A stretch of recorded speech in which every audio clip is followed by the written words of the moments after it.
to Congress to pass a bill on tax reform, but will Congress go along with the president's plan, or will Republicans use the nuclear option, which means just 51 votes? Here to weigh in is Heritage Action for America CEO Michael Needham. Michael, first you got to get the Republicans on the same page, but then you got to get 9 Democrats, unless we go nuclear, right? Well, Brian, there's one other option, which is using budget reconciliation. I think that's the easiest path. It's much easier to do it on tax reform than it is on health care. And so I think you're going to see a Republican Party that's very united. The House, the Senate, the White House have been working well together. Do it on budget reconciliation. That's the easiest path to getting it done this year, which is what everyone wants to see happen. Explain that. What does that mean?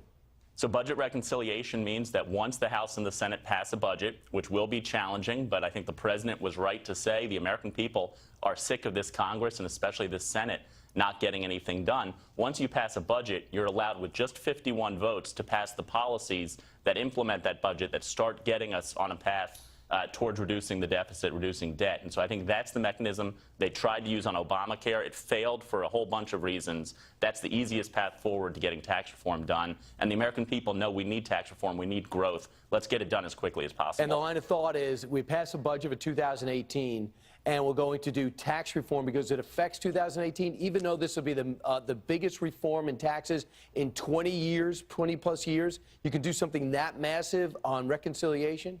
You can do it. There's some details. So if it doesn't stay revenue neutral, it expires after 10 years. I think if you get that net tax cut, even if it expires in 10 years, or if some pieces of it expire in 10 years, that's what happened with the Bush tax cuts. I think you may see that happen on this one. What Democrats really should go along with this tax reform if their people find it palatable? Name the Democrats that are vulnerable.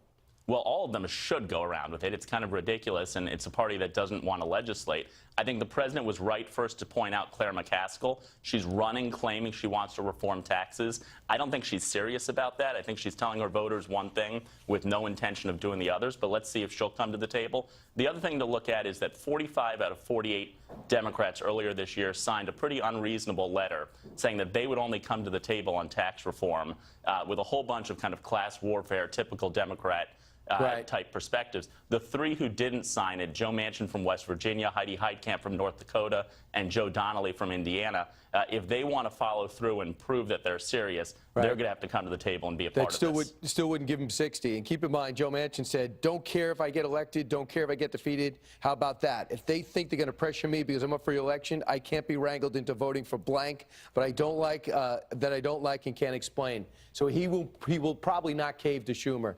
Michael Needham, thank you. Thanks for having me, Brian.